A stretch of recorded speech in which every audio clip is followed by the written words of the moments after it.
রাজনৈতিক কারণে অনেক দিন ধরেই দেশে ফিরতে পারছেন না সাকিব আল হাসান।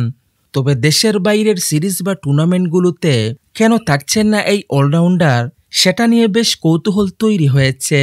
সম্প্রতি গ্লোবাল সুপার লিগে সাকিবের ফর্ম দেখে সেই প্রশ্নটা আরও বেশি করে আসতে শুরু করেছে।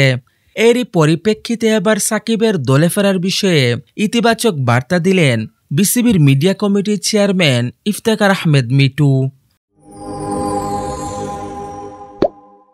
লম্বা সময় ধরে জাতীয় দলের বাইরে আছেন সাকিব আল হাসান।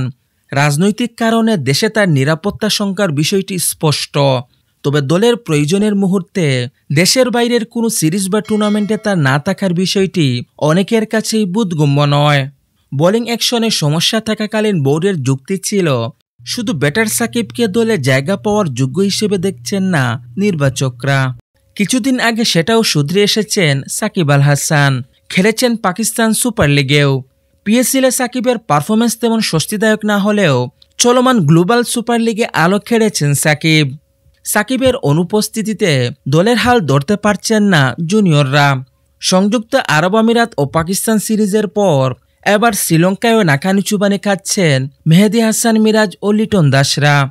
এমন অবস্থায় ফর্মে থাকা সাকিবকে দলে ফেরানোর বিষয়ে বোর্ডের ভাবনা কি, এমন প্রশ্নের মুখোমুখি হয়ে ইতিবাচক উত্তর দিয়েছেন বিসিবি পরিচালক ইফতেখার রহমান মিটু।